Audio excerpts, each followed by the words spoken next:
আমাদের ধারাবাহিক আলোচনা ফিকহুস সালাতের জানাজার মাসাইল বা ফিকহুল জানাইজ আলোচনা চলছে।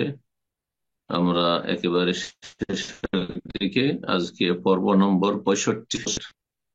আর জানাজার যে পর্বগুলি আলোচনা চলছে এর পর্ব নম্বর 10। আজকে আশা করছি আমরা এই আলোচনা দিয়ে ইনশাআল্লাহ তাআলা শেষ করব। আজকের বিষয়বস্তু হচ্ছে জিয়ারাতুল কবর, কবর জিয়ারত এবং তার বিধিবিধান। লেখক রাহিমাহুল্লাহ তাআলা বলছেন, তোসান্ন জিয়ারাতুল কবুর লির-রিজাল। প্রথম কথা, কবর জিয়ারতের হুকুম পুরুষদের জন্য বলছেন যে এটি সুন্নাত। কবর জিয়ারত করা সুন্নাত পুরুষদের জন্য। জি। কেন সুন্নাত? কারণ কবর জিয়ারতে উপকারিতা আছে। কবর জিয়ারতে যে জিয়ারত করে তার ফায়দা রয়েছে, এবং যার জিয়ারত করা হবে তার ফায়দার উদ্দেশ্যে যাওয়া হয়। দুটি উদ্দেশ্য থাকে। বলছেন লিআন্নাহা তুযাক্কিরু বিল আখিরাতি ওয়াল মাউত। কবর জিয়ারত করলে তা মানুষকে পরকাল এবং মৃত্যু স্মরণ করিয়ে দেয়, যে এরা আমাদের বাপদাদা পূর্বপুরুষ ছিল, গ্রামের আত্মীয় স্বজন ছিল, অথবা মুসলিম ভাই বোন ছিল যারা আমাদের পূর্বে দুনিয়া থেকে চলে গেছে। আমাদেরও লাইন লেগে আছে কখন চলে যেতে হবে। সুতরাং কবর জিয়ারত করলে এই বিষয়টা বেশি স্মরণে হবে। বাড়িতে বসে থেকে রাস্তাঘাটে, মাঠে অথবা কর্মস্থলে হয়তো মরণের কথা স্মরণ আসে না। আখেরাত থেকে অধিকাংশ লোক গাফিল, উদাসীন হয়ে গেছে, কিন্তু কবর কাছে আসলে অবশ্যই তা স্মরণে আসবে। তো বলছেন যে কবর জিয়ারত পরকাল এবং মৃত্যুকে স্মরণ করায়। জিয়ারতের উদ্দেশ্য কি হবে? যেমনটা বললাম, জিয়ারতের উদ্দেশ্য হচ্ছে একটি নিজের ফায়দা, নিজের উপকারিতা, আর তা হচ্ছে পরকাল এবং মৃত্যু স্মরণ করা। আর একটি উপকারিতা হচ্ছে যে যার আপনি জিয়ারত করছেন, যে কবরগুলি জিয়ারত করতে যাচ্ছেন, তাদের উপকারিতা। কবর যখন জিয়ারত করতে যাচ্ছেন আপনি, তখন উপকারিতার আর একটি দিক হচ্ছে যে এখানে শিক্ষণীয় বিষয় রয়েছে। আপনি সেখানে গেলে কিছু শিখতে পারবেন। উপদেশের বিষয় রয়েছে, আপনি চোখে দেখে উপদেশ নেবেন। শুনে উপদেশ অনেকে নিতে চায় না, কিন্তু স্বচক্ষে যখন দেখে তখন উপদেশ নেওয়াটা বেশি সুবিধাজনক হয় বা বেশি ভালো হয়। তো বলছে জিয়ারত তাকুন লিল ইতিবার ওয়াল ইত্তেআজ। এই জিয়ারত হবে কবরের শিক্ষা নেওয়ার জন্য, উপদেশ নেওয়ার জন্য, আর মৃত ব্যক্তির ফায়দার জন্য, যে কবরস্থ আছেন তার জন্য। বলছে আসসালাম আলাইহিম, তাদেরকে সালাম দিলেন আপনি, তাদের জন্য শান্তি কামনা করলেন। ওয়া দুআ লাহুম, আর তাদের জন্য দোয়া করলেন আপনি। এই জন্য। কিন্তু কেউ যদি তাদের জন্য দোয়া না করে, তাদেরকে সালাম না দিয়ে তাদেরকে ডাকা শুরু করে, তাদের কাছে দোয়া করা শুরু করে, তাহলে শিরক। তাই বলছেন লালে দোয়াইহিম, ওই মৃত কবরস্থকে ডাকার জন্য নয়, তাদের কাছে দোয়া করার জন্য নয়। আবি তাবাররুক বিহিম, তাদের থেকে বরকত হাসিলের জন্য নয়। যেমন অনেকেই সুফিরা এসবে বিশ্বাসী যে আল্লাহ নেক বান্দাদের, হ্যাঁ, কবর জিয়ারত করলে সেখান থেকে ফায়েজ ও বরকত আসে। এটা দেওবন্দি সুফিদের আকীদা। সব বড় বড় বুজুর্গান দিন তাদের আর তাদের যে কবরস্থান রয়েছে সেসবে তারা যায়, হ্যাঁ, সেখান থেকে তাবারক নেওয়ার জন্য। এবং তাদের সুফি ইজমের পরিভাষায় সেখান থেকে ফায়েজ এবং বরকত তারা হাসিল করে। যে শুধু বেরোলে না, বেরোলে তো সরাসরি মাজার সিজদা করে এবং গায়রুল্লাহকে ডাকে, দূর থেকেও ডাকে, আর কবরের কাছে গিয়ে পাকা কবর যেগুলি পীরদের, তাদেরকে ডাকে। কিন্তু এরা আবার ফায়েজ, বরকত, আর সেখান থেকে রুহানি আপনার উপকারিতা ইত্যাদি ইত্যাদি, অন্তর আলোকিত হয় ইত্যাদি, এগুলো কিন্তু শিরক। জি। আবে তো রবে কবর রহিম, কবরের মাটিতে বরকত মনে করা। যেমন এক শ্রেণীর লোকেরা মদিনার মাটিকে তাবারক মনে করে, মদিনা থেকে মাটি বয়ে নিয়ে যায়, অথবা ওহদের ময়দানের মাটি নিয়ে যায়। বদরের যে সোহাদা রয়েছেন, যেখানে বদরের আপনার মাকবারা রয়েছে, সেখান থেকে নিয়ে যায়। এগুলি এক ধরনের শিরক। জি। সেগুলো থেকে বরকত হাসিল করা। শিরকি তাবাররুক ফাযালিকা কুল্লুহু লা ইয়াজুজ, এ সমস্ত হচ্ছে নাজায়েজ, সমস্ত হচ্ছে নাজায়েজ, হারাম। লেখক বলছেন ইয়াহরুমু আলা জামিল আহইয়া দুআউল আমওয়াত, সমস্ত জীবিতদের জন্য হারাম হচ্ছে মৃতদের আহ্বান করা। ইয়া গৌস, ইয়া জিলানি, ইয়া চিশতি, যাকেই ডাকুন না কেন, আল্লাহ ছাড়া অন্যকে ডাকা। মৃত কাছে থেকেও শুনতে পায় না, দূরে থেকেও শুনতে পায় না। কাছে থেকে উপকার করতে পারে, দূরে থেকে উপকার করতে পারে না, সাধারণ উপকারও করতে পারে না, অসাধারণ উপকারও করতে পারে না। সুতরাং মৃতকে ডাকা সর্ব অবস্থায় শিরক। কবরস্থদের ডাকা, জীবিতদের ডাকা যদি দূর থেকে হয়, অসাধারণ বিষয়ে ডাকা হয়, তাহলে শিরক। কিন্তু কাছে থেকে ডাকছেন, হাতের নাগালে আছে, আপনার আওয়াজ তার পর্যন্ত পৌঁছেছে, এবং সাধারণ বিষয়ে কোনো সহযোগিতা চাইছেন যেটা সে করতে পারবে, আহ, তাহলে জায়েজ। এই জন্য একজন আরেকজনকে যদি বলে, ভাই আমাকে রক্ষা করো, আমাকে মারছে, আমাকে বাঁচাও, মারতে দিও না, এগুলো জায়েজ। কিন্তু সেটা যদি গায়েব থেকে, দূর থেকে বলে, তাহলে এটা জায়েজ নয়, শিরক। তাহলে এইরকমই কোনো ব্যক্তি আগুনে ফেঁসে গেছে, পানিতে ডুবছে, আর আশেপাশে লোকেরা আছে, তার আওয়াজ শুনছে, যদি তাদের ডাকে যে আমাকে উদ্ধার করো, রক্ষা করো, তারা শুনছে, তাহলে জায়েজ। কিন্তু দূর থেকে যদি ডাকে, তাহলে সেটা শিরক। বলে ইস্তেগাসা বিহিম, তাদের কাছে, মৃতদের কাছে ফরিয়াদ করা হারাম। ওয়াসাওয়ালু কাযাইল হাজাত, নিজের প্রয়োজন, হ্যাঁ, পূরণ কামনা করা, যে আমাদের সন্তান হয় না, সন্তান দাও, হ্যাঁ, রোগ ভালো হয় না, রোগ ভালো করে দাও, ওয়াকাশফুল বালা মুসিবত দূর করে দাও, এ সমস্ত হচ্ছে হারাম। ওয়া তাওয়াফ আলা কুবুরিল আম্বিয়া ওয়াস সালেহিন, নবী রসুলগণ এবং আল্লাহ নেক বান্দা ওলি আউলিয়া কবরের, হ্যাঁ, তওয়াফ করা। তওয়াফ একমাত্র আল্লাহর ঘরের জন্য, অন্য জায়গায় তওয়াফ করা শিরক। জি, ইত্যাদি ইত্যাদি। কবরের কাছে জবাই করা, যে খাসি মুরগ নিয়ে যায় ওরসে, আর সেখানে জবাই করা হয়। কেন আপনি সে মাজারে জবাই করতে যাচ্ছেন? কেন সে ওরসের মেলায় জবাই করতে যাচ্ছেন? যদিও আল্লাহর নামে জবাই করেন, তবু আপনি শিরকের আস্থায় সেখানে জবাই করতে যাওয়া, তার মানে সেখানে জবাই করার বিশেষ উপকারিতা রয়েছে, যেটা আপনি হাসিল করতে চান। এগুলি সব শিরকি কাজ। মাসাজিদ, এবং কবরকে সেজদার স্থানে পরিণত করা, সে কবরকে সেজদা করা, কবরকে আপনার কবর ওলাকে সেজদা করা, অথবা মসজিদ তো নির্মাণ করা, সমস্ত কিছু হারাম, কিছু শিরক আর কিছু নাজায়েজ, হারাম, বিদআত। কবর, কবর মসজিদ বানালো, কিন্তু কবরকে সেজদা করলো না, হারাম কাজ করলো, যদিও সেখানে শিরক করে না, কিন্তু শিরকের রাস্তা খুলে গেল। কবরকে সামনে করে আল্লাহকে সেজদা করছে, তাহলে যদিও সে শিরক করছে না, কিন্তু যারা শিরক করে তাদের অনুকরণ করলো, আর এইভাবে যারা দর্শক তারা দেখে ভাববে যে এরা কবরকে হয়তো সেজদা করছে। জি। সুতরাং এই সমস্ত হারাম। কুল্লু যালিক মিনাশ শিরক, সমস্ত কিছু যা কিছু আলোচনা করা হলো, লেখক বলছেন সবগুলি হচ্ছে শিরক।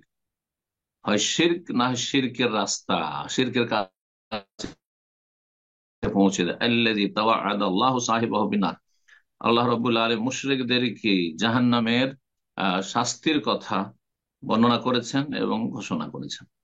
মা আয়েশা রাদিয়াল্লাহু তাআলা আনহা বর্ণিত, তিনি বলেন, ক্বালা রাসূলুল্লাহ সাল্লাল্লাহু আলাইহি ওয়াসাল্লাম ফি মারদিহি আল্লাযী লাম ইয়াকুম মিনহু, রাসূলুল্লাহ সাল্লাল্লাহু আলাইহি ওয়াসাল্লাম সে অন্তিম অসুস্থতায় বলেছিলেন বারবার করে, যে অসুস্থতা থেকে আর তিনি সুস্থ হয়ে উঠেন নাই, লান আল্লাহুল ইয়াহুদা ওয়ান নাসারা, ইহুদি খ্রিস্টানদের আল্লাহ লানত হোক। কেন? ইত্তাখাযু কুবুর আম্বিয়াহি মাসাজিদা, তারা তাদের নবীদের কবরগুলিকে সেজদার স্থানে পরিণত করেছে।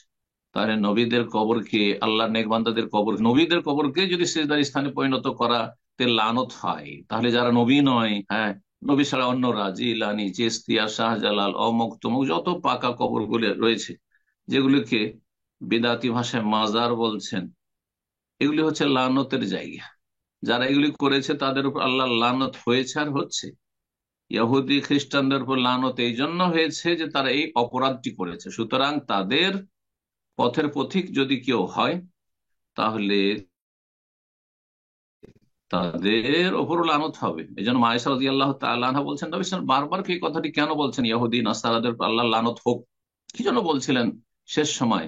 ইউহাযিরু মা সানাউ, ইহুদি খ্রিস্টানদের কুকর্ম থেকে, এই শিরকি কুফরি আচার আচরণ থেকে, এইসব আমল থেকে সতর্ক সাবধান করছিলেন মুসলিম উম্মাহকে। অন্য হাদিসে রয়েছে, এখানে রয়েছে যে যেহেতু আশঙ্কা যে নবীর কবরকে কেউ সেজদার স্থানে পরিণত করতে পারে, এই জন্যই রসুল্লাহ কবরকে কক্ষের মধ্যে রাখা হয়েছে। এখনো মা আয়েশা রাদিয়াল্লাহু তাআলার ঘরেই রয়েছে, হুজরায় রয়েছে, মসজিদের ভিতরে একাকার করে দেওয়া হয়নি সেটা। তখনও মা আয়েশার ঘর ছিল, এখনো সেই ঘরটি ঘেরা রয়েছে মা আয়েশা রাদিয়াল্লাহু তাআলা আনহা হুজরা। কালাত মা আয়েশা বলছেন, লাউ ফালাউলা যাকা, যদি এই আশঙ্কা না থাকতো যে কবরকে সেজদার স্থানে কেউ পরিণত করতে পারে কোন যুগে, উবরেজা কবর, তাহলে নবী সাল্লাল্লাহু আলাইহি ওয়াসাল্লাম কবরকে উন্মুক্ত রাখা হয়তো সবার দর্শনের জন্য, সবার জিয়ারতের জন্য খোলা রাখা হয়তো, সবাই জিয়ারত করতে পারতো। কিন্তু চারিদিক থেকে কক্ষের মধ্যে সুরক্ষিত করে ঘেরা আছে কেন? গায়র আন্নাহু খুশিয়া ইত্তাখায মসজিদান, এই আশঙ্কা করা হয়েছে যে নবী সাল্লাল্লাহু আলাইহি ওয়াসাল্লাম কবরকে যেন মসজিদে পরিণত না করা, সেজদার স্থানে পরিণত না করা হয়। বুখারী মুসলিমের হাদিস। এখন কবর জিয়ারতের সময় বা কবরস্থানে যাওয়ার সময় কি দোয়াগুলি পড়বেন, এর মর্মে 3টি দোয়া সহিহ রয়েছে যা এখানে লেখক উল্লেখ করেছেন। আর একটি হাদিস সুনানে তিরমিজিতে রয়েছে, হাদিসটি জয়ীফ। আর সেই জয়ীফ হাদিসে যে দোয়াটি রয়েছে সেটি আমাদের দেশের অধিকাংশ লোকেরা, বিশেষ করে হানাফি সমাজের লোকেরা সেটি মুখস্থ রাখে। আমরাও ছোটকালে আহলে হাদিস সমাজেও ওই জয়ীফ দোয়াটি মুখস্থ করেছি মক্তব থেকে। কিন্তু তারপর আলহামদুলিল্লাহ সহিহ জয়ীফ যখন বুঝতে শিখলাম তখন সেটা পরিত্যাগ করেছি, এবং যারা ভালো আলেম তারা আমাদেরকে সতর্ক করেছেন। কোরআন সুন্নাহর আলেম এবং হাদিসের সহিহ যারা বুঝেন, কিন্তু আমাদের সমাজে আমার একটা সময় ছিল যে হাদিসের সহিহ জয়ীফ বুঝতো না, যার ফলে ওই জয়ীফ দোয়াটাই, দুর্বল দোয়াটাই শিখাতো, যেটা অথেন্টিক নয়। তো সহিহ দোয়াগুলি শুনুন। বলছেন, মা ইউকালু ইনদা দুখুলিল মাকবারাতি ওয়া জিয়ারাতিল কবর, কবরস্থানে প্রবেশের সময় অথবা কবর জিয়ারতের সময় কি দোয়াগুলি বলবেন, কিভাবে সালাম পাঠ করবেন। আসসালামু আলা আহলি দিয়ার, প্রথম দোয়া। আসসালামু আলা আহলি দিয়ার মিনাল মুমিনিনা ওয়াল মুসলিমিন ওয়া ইয়ারহামুল্লাহুল মুস্তাকদিমিনা মিন্না ওয়াল মুস্তাখিরিন। বলছেন যে সার্বিক শান্তি বর্ষিত হোক মুমিন মুসলিমদের, যারা কবরবাসী তাদের উপর। আহলুদ দিয়ার মানে দেয়ার কবর, কবরবাসী মুমিন মুসলিম যারা কবরবাসী তাদের সকলের ওপর, যাদের জিয়ারতে এসেছি, যাদের কবরগুলি দেখতে এসেছি, জিয়ারত মানে দেখতে আসা, তাদের উপর সার্বিক শান্তি বর্ষিত হোক। ওয়ারহামুল্লাহুল মুস্তাকদিমিনা মিন্না, আমাদের মধ্যে যারা আগে পূর্বে চলে গেছেন আমাদের, ওয়াল মুস্তাখিরিন, আর যারা পরবর্তীতে আসবেন, সকলের উপর আল্লাহ রহম করুন। ওয়া ইন্না ইনশাআল্লাহু বিকুম লালাহিকুন, আর নিশ্চয়ই আল্লাহ চাইলে আমরাও আপনাদের সাথে শীঘ্রই মিলিত হব। আপনারা আমাদের আগে চলে গেছেন, কিন্তু আমরাও আপনাদের পথের পথিক, একসময় আমাদেরকেও আপনাদের সাথে এই কবরে এসে মিলিত হইতে হবে, অর্থাৎ কবরস্থানে আসতে হবে, কবরস্থ হইতে হবে। সহিহ মুসলিমের হাদিস, হাদিস নম্বর 974। দ্বিতীয় দোয়া নবী সাল্লাল্লাহু আলাইহি ওয়াসাল্লাম হাদিসে রয়েছে, সেটিও সহিহ মুসলিমে, আসসালামু আলাইকুম দারা কওমিন মুমিনিন, আপনাদের ওপর সার্বিক শান্তি বর্ষিত হোক হে মুমিন সম্প্রদায়ের, হ্যাঁ, কবরবাসীরা। ওয়া ইন্না ইনশাআল্লাহু বিকুম লাহিকুন, আমরা আল্লাহ চাইলে আপনাদের সাথে মিলিত হচ্ছি শীঘ্রই। সহিহ মুসলিম 249 নম্বর হাদিস। তৃতীয় দোয়া বা সালামের পদ্ধতি হচ্ছে, আসসালামু আলাইকুম আহলাদ দিয়ার মিনাল মুমিনিন ওয়াল মুসলিমিন ওয়া ইন্না ইনশাআল্লাহু বিকুম লাহিকুন বা লালাহিকুন, নাসআলুল্লাহ বা আসআলুল্লাহ লানা ওয়া লাকুম আল আফিয়া। আসআলু এক বচন, আর যদি নাসআলু কেউ পড়ে একসাথে, আরো কয়েকজন আছেন, নাসআলুল্লাহ লানা ওয়া লাকুম আল আফিয়া। হাদিসে আসআলুল্লাহ শব্দটি রয়েছে। আসসালামু আলাইকুম, আপনাদের সার্বিক শান্তি বর্ষিত হোক হে মুমিন মুসলিমদের কবরবাসীরা। ওয়া ইন্না ইনশাআল্লাহু বিকুম লালাহিকুন, আল্লাহ চাইলে আমরা আপনাদের সাথে শীঘ্রই মিলিত হচ্ছি, এতে কোনো সন্দেহ নেই। আসআলুল্লাহ লানা ওয়া লাকুমুল আফিয়া, আপনাদের জন্য আমাদের জন্য সার্বিক নিরাপত্তা কামনা করছি। তারপর লেখক বলছেন, হুকম জিয়ারতে নিসাইল কবর। প্রথমে আমরা আলোচনা করলাম যে পুরুষদের জন্য কবর জিয়ারত করা সুন্নাত, ফরজ কাজ নয় যে কবর জিয়ারত করতে হবে, কিন্তু কবর জিয়ারত মাঝে মধ্যে করা সুন্নাত। নবী সাল্লাল্লাহু আলাইহি ওয়াসাল্লাম করেছেন, সাহাবায়ে কেরাম করেছেন। দল বেঁধে কবর জিয়ারত করা, আমাদের দেশে কিন্তু একা কবর জিয়ারত করা নেই, এটা কিন্তু ভুল। কবর জিয়ারতের জন্য দল বেঁধে যেতে হবে, সবাইকে, গ্রামবাসীকে সবাইকে জানাতে হবে চলেন কবর জিয়ারত করে আসি। না না, এই ক্ষেত্রে অনেকগুলি বিদাতি কাজ হয়। যদি মনে করেন যে একা কবর জিয়ারত হবে না, অথচ একা জিয়ারত করা বেশি ভালো। আপনার প্রিয়জন, আপনজন, মায়ের, বাবার কবর জিয়ারত আপনি একা করবেন, ওতে যেভাবে খলুসিয়তের সাথে দোয়া করতে পারবেন, সবাইকে নিয়ে গেলে সেভাবে হবে না, আসলে লোক দেখানো। তারপরে আরো জঘন্য বেদাত হচ্ছে কবর জিয়ারতের জিয়াফত, কবর জিয়ারতের ভোজ। মাঝে মাঝেই অথবা মৃত্যুবার্ষিকী, হ্যাঁ, গোটা এলাকাবাসী গ্রামবাসীকে কবর জিয়ারতের দাওয়াত দিয়েছে, অথবা কিছু আলেম ওলামা মোল্লাদের কবর জিয়ারতের দাওয়াত, আর তারপরে খাওয়িয়ে দাওয়িয়ে ভাড়াইটের লোক দিয়ে দোয়া করিয়ে নেওয়া, এটি জঘন্য বিধাত, জঘন্য বিধাত, জায়েজ নয়। জি, কবর জিয়ারতের নামে জিয়াফত করাও জায়েজ নয়, আর এই জিয়াফত কবুল করাও জায়েজ নয়, সবাই গুনাহগার। মহিলাদের জন্য কবর জিয়ারত অধিকাংশ ওলামাদের কাছে নাজায়েজ, একবারে হারাম। কিছু আলেমরা বলছেন যে মাঝে মধ্যে গেলে এবং শর্ত সাপেক্ষ জায়েজ রয়েছে, কিন্তু নবী সাল্লাল্লাহু আলাইহি ওয়াসাল্লাম যেহেতু লানত রয়েছে কবর জিয়ারতকারীদের উপর, সেজন্য লেখক এই মতটিকে প্রাধান্য দিয়ে বলছেন জিয়ারাতুল মারআতি লিল কুবুর মিন কাবাইরিজ যুনুব, মহিলাদের কবর জিয়ারত করা হচ্ছে কাবিরা গুনাহ, মানে হারাম কাজ। ফালা তাজুজ জিয়ারাতুন নিসা লিল কুবুর, সুতরাং মহিলাদের কবর জিয়ারত করা জায়েজ নয়। তবে ধরেন কবরস্থানের পাশ দিয়ে রাস্তা রয়েছে, রাস্তা দিয়ে কোনো মহিলা যাচ্ছে, যখন কবরের পাশ দিয়ে যাচ্ছে, উদ্দেশ্য কবর জিয়ারত ছিল না, কিন্তু সেখান দিয়ে রাস্তা বা কোনো কাজে প্রয়োজনে সেখান দিয়ে যেতে হচ্ছে, তাহলে সালাম দিয়ে দিবে। মা আয়েশা রাদিয়াল্লাহু তাআলা আনহা এই কথাই জিজ্ঞাসা করেছিলেন যে ইয়া রাসূলুল্লাহ, যদি আমি কবর পাশ দিয়ে অতিক্রম করি তাহলে কি বলবো? তখন এই দোয়াটি শিখিয়েছিলেন, যে তৃতীয় দোয়া যেটি বললাম, যে আসআলুল্লাহ লানা ওয়া লাকুম আল আফিয়া, যার শেষখানে রয়েছে আসসালামু আলাইকুম আহলা দিয়ার মিনাল মুমিনিন ওয়াল মুসলিমিন ওয়া ইন্না ইনশাআল্লাহু বিকুম লাহিকুন, আসআলুল্লাহ লানা ওয়া লাকুম আল আফিয়া। কিন্তু উদ্দেশ্য করে কবর জিয়ারত করতে যাওয়া, এটি মহিলাদের জন্য জায়েজ নয়। বলছেন লাকিন ইযা মাররাতিল মারআতু বিল মাকবারা, তবে কোন মহিলা যদি কবরস্থান হয়ে অতিক্রম করে বেদুনে কাসদি জিয়ারত, উদ্দেশ্য জিয়ারত করা ছিল না, বরং কোন কাজে সেখান দিয়ে যাচ্ছে, ফায়ুসান্নাত, তাহলে সুন্নাত হচ্ছে আনতুসাল্লিম আহল কবর, কবরবাসীকে সালাম বলে দিবে। জি, সালামের দোয়া যদি মুখস্থ থাকে, মাসুর দোয়া যে হাদিসে বর্ণনা করা হয়েছে, তাহলে ভালো, আর না হলে কমপক্ষে আসসালামু আলাইকুম ওয়া রাহমাতুল্লাহি ওয়া বারাকাতুহু, যেমন জীবিতকে সালাম দেয়, যথেষ্ট আশা করি। কিন্তু পুরো সুন্নত হলো না। ওয়াতাদউ লাহুম বিমা ওয়ারাদা মিন গায়রি আন তাদখুলাহা, কবরস্থানে প্রবেশ করবে না মহিলারা, তবে পাশ দিয়ে যাচ্ছে তখন দোয়া করতে পারে, সালামের পরে দোয়া করতে পারে। তারপরে লেখক বলছেন যে কবর জিয়ারত যারা করবেন তাদের বিভিন্ন অবস্থা, আর অন্য ভাষায় বলা যেতে পারে যে কবর জিয়ারতের প্রকরণ হুকুমের দিক থেকে কবর জিয়ারত তিন ভাগে বিভক্ত: সুন্নতি কবর জিয়ারত, মাসনুন কবর জিয়ারত, বেদাতি কবর জিয়ারত, শিরকি কবর জিয়ারত, তিন ভাগে বিভক্ত। লেখক সেই বিষয়গুলি এখানে কোন অবস্থায় সুন্নত হবে, কোন অবস্থায় বেদাত হবে, বেদাত হারাম নাজায়েজ কিন্তু বড় শিরকে পৌঁছিল না, গুনাহ করলো, আর কোন অবস্থায় কবর জিয়ারত করলে বড় শিরক হয়ে যাবে। আশা করি বিষয়টি খুব গুরুত্বপূর্ণ, কারণ আমাদের দেশে অধিকাংশ জিয়ারত গুলি হচ্ছে হয় বেদাতি জিয়ারত, না হলে শিরকি জিয়ারত। পাকা কবরগুলি জিয়ারত হচ্ছে শিরকি জিয়ারত, আর এমনি সাধারণ গ্রামে গঞ্জে যেসব যে সাধারণ কবরস্থান রয়েছে সেগুলি জিয়ারত করতে বিভিন্ন বেদাতে লিপ্ত হয় মানুষরা।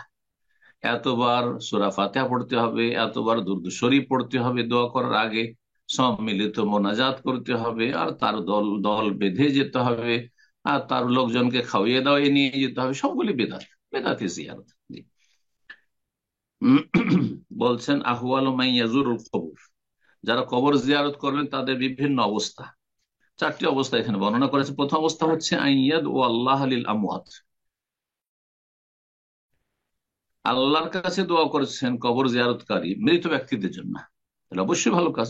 মাইয়াতদের জন্য, মৃত ব্যক্তিদের জন্য আল্লাহর কাছে দোয়া করবেন, ওয়ায়াস্তাগফিরু লাহুম, এবং তাদের জন্য ক্ষমা প্রার্থনা করবেন, ওয়ায়াতাবিরু বিহালিল মাউতা, এবং মৃতদের যে অবস্থা, কবরে চলে গেছেন তারা আমাদের পূর্বপুরুষ ছিলেন, আমাদের চাইতে অনেক শক্তিশালী ছিলেন, আমাদের চাইতে অনেক শিক্ষিত বিচক্ষণ ছিলেন, আমাদের চাইতে অনেক পরেজগার লোকেরা ছিলেন, অথবা খারাপ ছিলেন, চলে গেছেন, তাদের অবস্থা, তাদের কবরগুলি আজকে ধসে গেছে, বন জঙ্গল হয়ে গেছে, সুবহানাল্লাহ। এগুলি দেখে শিক্ষা নেওয়া, ওয়াতাযাক্কুরুল আখিরা, এবং পরকালকে স্মরণ করা।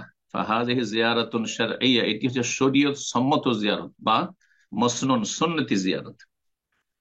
দ্বিতীয় হচ্ছে আইয়াদু আল্লাহ তাআলা লিনাফসিহি, আল্লাহর কাছে আপনি দোয়া করছেন কবরের কাছে গিয়ে নিজের জন্য, নিজের জন্য দোয়া করছেন। আপনি নিজের জন্য দোয়া করবেন, যেমন অনেকে কবর জিয়ারত করে, রব্বানা আতিনা ফিদ দুনিয়া হাসানা ওয়া ফিল আখিরাতি হাসানা ওয়া কিনা আযাবান নার, রব্বানা হাব লানা মিন আজওয়াজিনা, আল্লাহ নেক সন্তান দাও। কবর কাছে কি কেন করবেন আপনি? আল্লাহ আমার রুজিতে বরকত দাও, আল্লাহ আমার গুনাহ খাতা মাফ করে দাও, ইত্যাদি। এইভাবে নিজের জন্য দোয়া করছেন। নিজের জন্য দোয়ার জন্য সবচেয়ে ভালো মসজিদ। তো আপনি কবর কাছে গিয়ে নিজের জন্য দোয়া, কবরের কাছে গিয়ে মাইয়িতের জন্য দোয়া করবেন। জি, তার সাথে আপনি নিজের জন্য তওবা ইস্তেগফার পড়ুন, সেটা ভিন্ন বিষয়। বলছেন যে যদি কোনো ব্যক্তি কবরের কাছে গিয়ে আল্লাহর কাছে নিজের জন্য দোয়া করে অথবা অন্য আত্মীয় স্বজনদের জন্য দোয়া করে, ইনদাল কবর, কবরের কাছে গিয়ে, এই বিশ্বাস নিয়ে, কি বিশ্বাস? আন্না দোয়া ইনদাল কবর আফজালু মিনাল মাসাজিদ, যে কবরের কাছে দোয়া করলে সেখানে হটলাইন আছে, মসজিদের চাইতে ভালো, তাহলে বিদআত।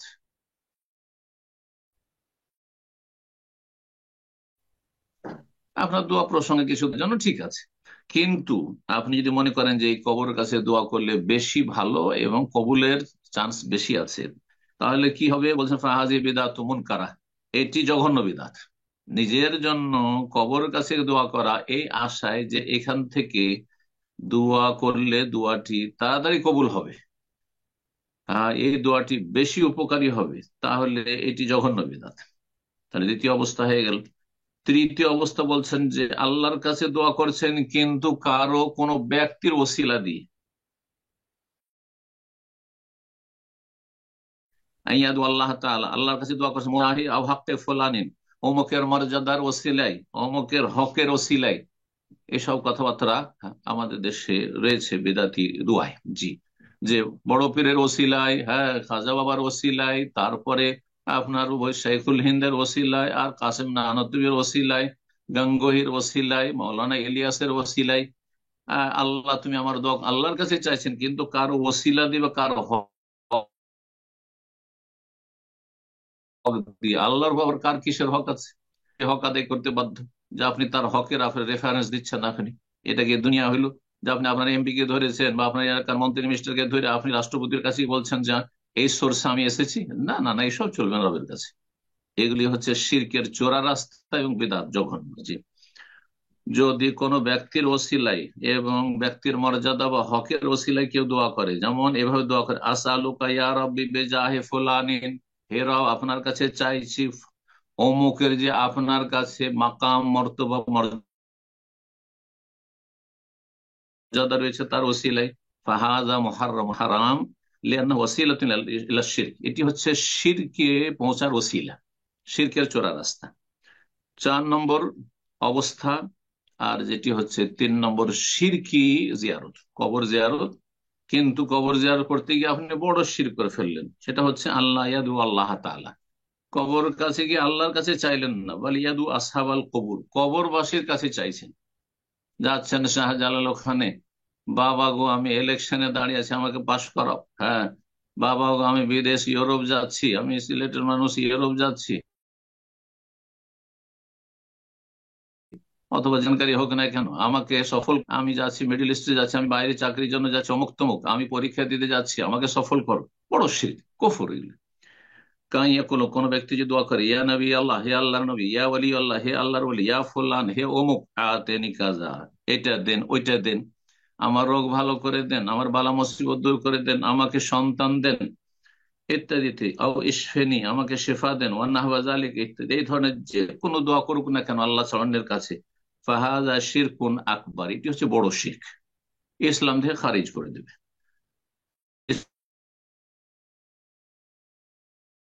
ইসলামে কোন অংশ থাকবে না এবং চিরস্থায়ী কোন জাতিকে।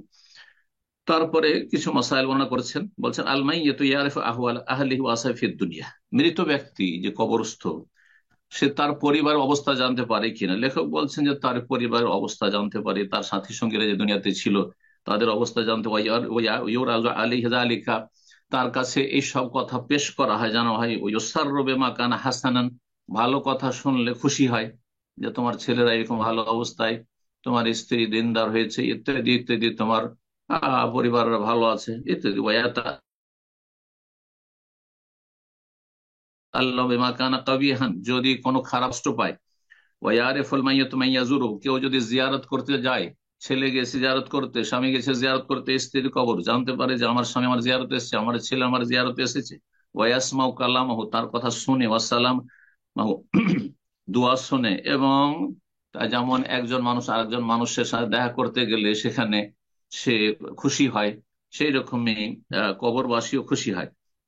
তারপরে বলছেন তাজুজু জিয়ারাতু কবর মান মাতা আলা গায়রি ইসমিল ইবরাতে ফাকাত, অমুসলিমদের কবর জিয়ারত করা, কবর জিয়ারত মানে দোয়া করা নাই, কিন্তু আমাদের দেশের মানুষের কবরের মানে দোয়া, মানে কবর দেখতে যাওয়া জায়েজ কিনা, অথবা কোনো নাস্তিকের কবর আপনার আত্মীয় দেখতে যাওয়া জায়েজ কিনা, মুশরিক মাজারে সেজদা করে মরেছে, বড় শিরক কুফরি করে মরেছে, তার কবর দেখতে যাওয়া জায়েজ, বলছেন লিল ইবরাতি, শিক্ষা নেওয়ার জন্য, শিক্ষা নেওয়ার জন্য জায়েজ রয়েছে, কিন্তু দোয়া করার জন্য না, হারাম।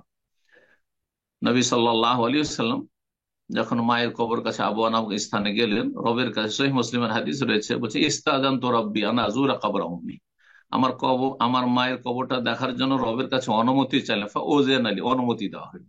সুম্মা ইস্তাজানতু, তারপর আল্লাহ, ফের আল্লাহ, মায়ের জন্য আমি একটু ক্ষমা প্রার্থনা করবো, আল্লাহ তুমি আমার মাকে ক্ষমা করে দাও। ফালাম ইউজানলি, আমাকে অনুমতি দেওয়া হলো।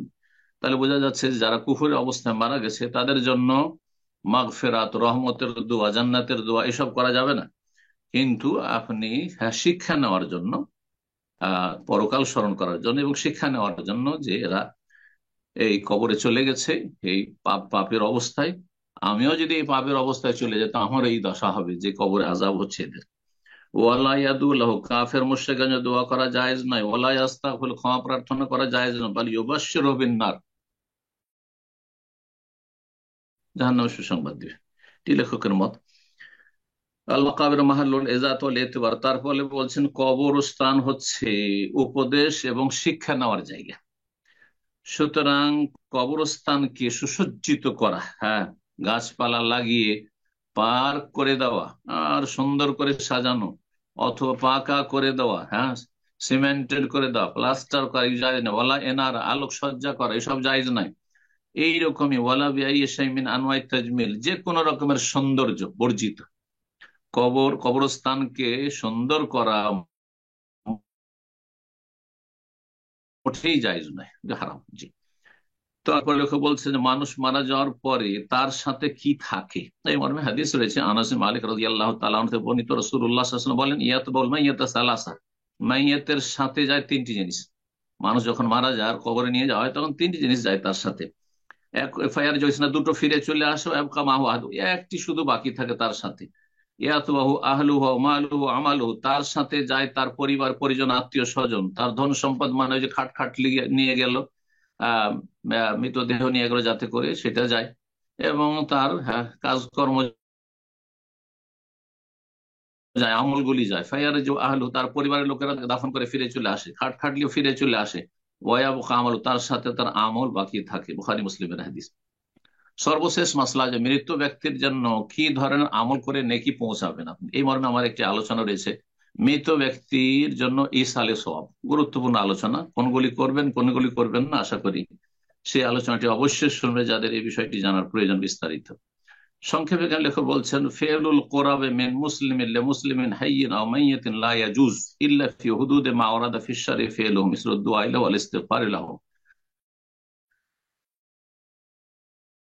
ওয়াল হজ্জ ওয়াল উমরাতু আনহু ওয়াস সাদাকাতু আনহু, যে আল্লাহর সান্নিধ্যমূলক কাজ করা একজন মুসলিমের আরেকজন মুসলিমের জন্য, জীবিত হোক অথবা মৃত হোক। আপনার মুসলিম ভাই বোন জীবিত হোক মৃত হোক, আপনি একজন মুসলিম, তার জন্য আপনি কিছু ভালো নেকির কাজ করতে চাইছেন, সেটা শরীয়তের গণ্ডিতে থেকে হইতে হবে, শরীয়তের সীমা লঙ্ঘন করলে হবে। ইল্লা ফি হুদুদে মা ওয়ারাদা ফিশ শারঈ ফিলুহু, শরীয়তে যতটা অনুমতি রয়েছে ততটাই করতে পারবেন। যেমন মাইয়াতের জন্য দোয়া করা, অথবা জীবিত ব্যক্তির জন্য দোয়া করা কল্যাণে, ক্ষমা প্রার্থনা করা, হজ করা, বদলি হজ করা, উমরা করা মৃতদের জন্য চলবে। এবং অচল ব্যক্তির জন্য সাদাকা, দান খায়রাত করা, জীবিত ব্যক্তির পক্ষ থেকে করতে পারেন, মৃত ব্যক্তির পক্ষ থেকে করতে পারেন। ওয়াসসামুল ওয়াজিব, যদি কোনো ফরজ রোজা থেকে যায় তাহলে সেটা আপনি কাজা করতে পারবেন। আম্মা মাতা ওয়ালি সমন, রোজা থেকে গেছে আর মারা গেছে, যেমন মানতের রোজা ইত্যাদি ইত্যাদি, সেটাও ওয়াজিব। কিন্তু লেখক বলছেন ভাড়াইটা লোক দিয়ে কোরআন খানি ইসালে সওয়াব, আম্মা ইস্তিজার ও কওমিন ইয়াকরাউন আল কোরআন, কিছু লোককে ভাড়া করে নিয়ে আসা, মোল্লাদেরকে, মাদ্রাসা তালিব ইলম এবং শিক্ষকদেরকে, আর এই হাফেজদেরকে, কারিদেরকে, ইয়াকরাউন, তারা কোরআন খানি করবে, ওয়াইহুদুনা সাওয়াল মাইয়িত, মাইয়িত পরেশানি করে দিবে, হাদিয়া করে দিবে। ফাহাযিহি বিদআতুন মুহদাসা, এটি হচ্ছে নব আবিষ্কৃত বিদআত, এর কোনো অস্তিত্ব নেই। রাসূলুল্লাহ সাল্লাল্লাহু আলাইহি ওয়াসাল্লাম কারোর জন্য কোরআন পড়ে বকশাননি, সাহাবীরা কোরআন পড়ে বকশাননি, খোলাফায়ে রাশিদিনরা বকশাননি, এমনকি আবু হানিফা, শাফি, মালিক, তাদের থেকেও এর কোনো প্রমাণ নেই, যদি ইমাম আহমদ থেকে বর্ণনা করা হচ্ছে। আশ্চর্য বিষয় যে ইমাম আহমদের ক্ষেত্রে বলা হচ্ছে যে তার মাসলায় খানিকটা এই ক্ষেত্রে ছাড় আছে, অথচ হাম্বলীরাই করেন না। আর হানাফি মাযহাব ইমাম আবু হানিফা রাহিমাহুল্লাহ কঠোর ভূমিকা এই ক্ষেত্রে রয়েছে, যে কোরআন খানি করে বক্সানো এটা জায়েজ নাই। আর হানাফিরাই কিন্তু এতে, আল্লাহ এই সমস্ত বিদআত থেকে বেঁচে থাকার তৌফিক দান করেন। এখানে আজকের আলোচনা শেষ করছি, এর মাধ্যমে আলহামদুলিল্লাহ আমরা ফিকহুস সালাত 65টি পর্বে শেষ করতে পারলাম। আল্লাহ রাব্বুল আলামিন যেন কবুল করেন, এবং আগামীতে আমরা ইনশাআল্লাহ তাআলা আগামী সপ্তাহ থেকে শুরু করব কিতাবুজ যাকাত বা যাকাতের পর্ব, ফিকহুজ যাকাত ইনশাআল্লাহ তাআলা। আল্লাহ রাব্বুল আলামিন যেন উপকারী জ্ঞান দান করেন, নেক আমলে তৌফিক দান করেন। যেসব ভাই বোন আমাদের সাথে থাকলেন আল্লাহ তাদেরকে জাযায়ে খায়ের দান করেন, এবং যারা সার্বিক সহযোগিতা আছেন আল্লাহ তাদের উত্তম প্রতিদান দান করেন, দিন দুনিয়া ভালো করেন। বারাকাল্লাহু ফিকুম ওয়া সাল্লাল্লাহু সাল্লাম আলা নবিয়িনা মুহাম্মদ ওয়া আলা আলিহি ওয়া সাহবিহি আজমাইন।